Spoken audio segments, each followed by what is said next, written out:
album. Oh, the story. God, what is the story? Oh, of course, yes. Well, Arles is a town in the south of France, and I left art school when I was 18, and I went to live in Arles just because Van Gogh had lived in Arles, and I love Van Gogh, and I thought, fuck it, I'll go. Pretentious gits, says my lovely pianist. I don't think Van Gogh was that pretentious, but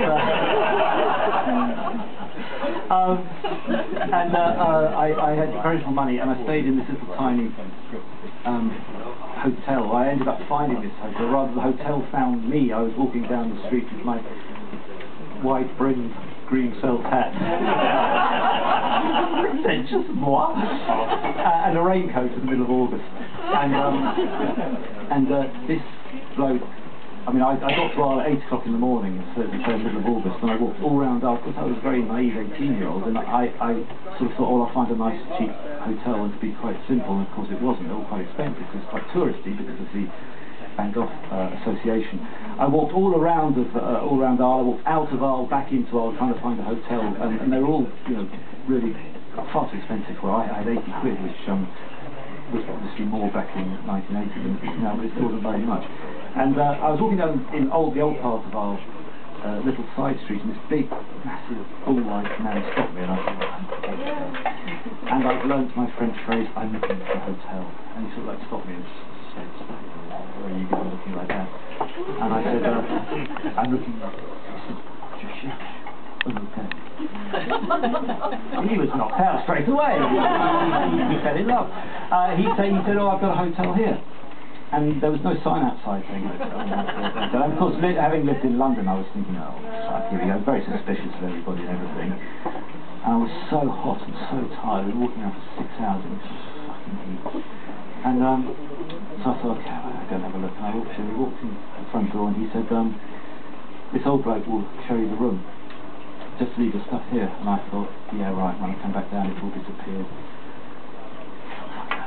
Whatever. So I left it, went up, cheapest room in all of Arles, £28 a night, £2.80 in those days a night.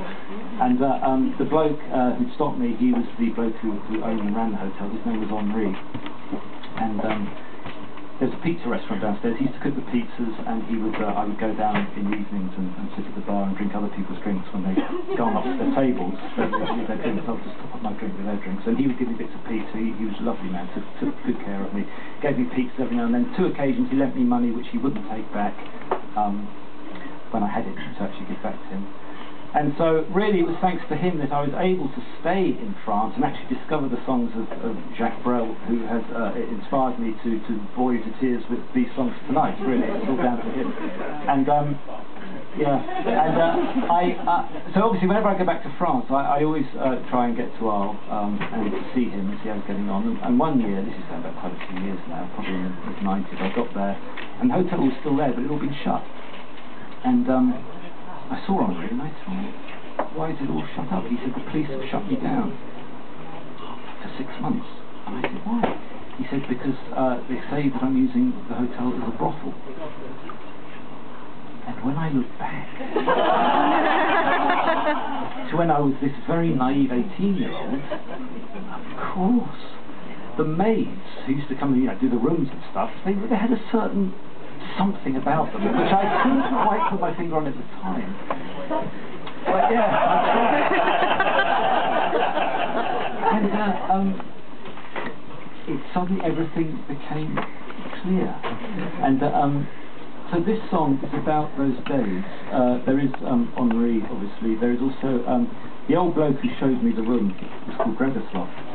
He was a Russian emigre, and his fingers missing on one hand. He was quite enigmatic, and of course I spoke very little French, and his French was very Russian French, and so there's no real communication at all. But there's something very, very odd about his part. Obviously, he didn't like to talk about it too much. There was a girl there who worked in the kitchen, whose name was Isabel. Who was very nice, and she's in the song, and.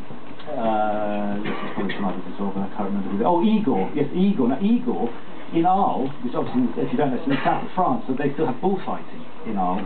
And Igor was the cook's son and the chef's son, and he used to go bullfight. He was a bullfighter. He used to get changed in the hotel, in the kitchen on Saturday lunchtime. You'd see him putting on all his gear, and then he'd just walk. The hotel was about 2 minutes away from the arena, and he would just dress up with all his finery and wander off and fight bulls.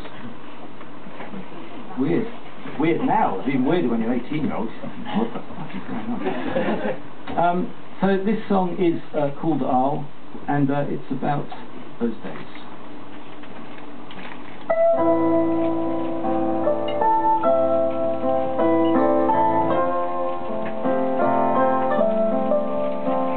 On the bridge stands a lover who stares at the river, waits for the other half of his dream. He's been waiting so long, his clothes are in rags, and he carries his world in 2 plastic bags, just in case she should come, and he wasn't there, for her diamond tongue and her waterfall hair. Though these poor back streets are alive with girls' face, and American icons and 32 flavors of the stench of greed and despair. But the only stars and stripes you'll see here are the stars in Tart's eyes and the stripes on the sleeves of a soldier who laughs in her face as he leaves. Oh, I remember you well. Days were long and the nights were still in this old hotel where Igor dressed for the bull.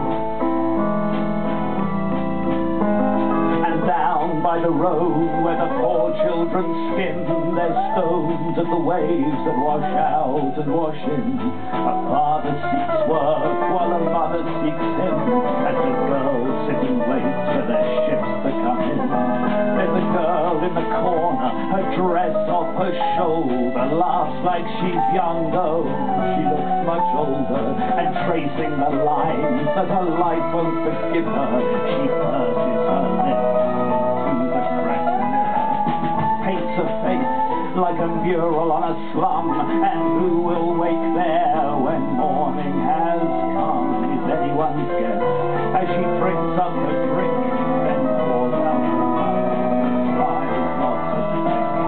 Ah, I remember you well.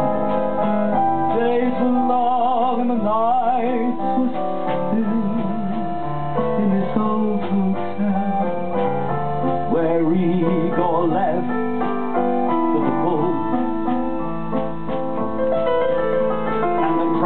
Drinking their lives and they're thinking of ways of sinking their desperate cargo with their amorous lives into one of those bitches who talk like Lavender, think like bitches. But I leave them behind me, walk down to the kitchens where Isabel looks so tired but so pretty, and the old man's out, be done with your boy, or sing us a song of when we were young. So I sit on the wall by the banks of the Rhone, where the drunks and drunkesses all make their homes.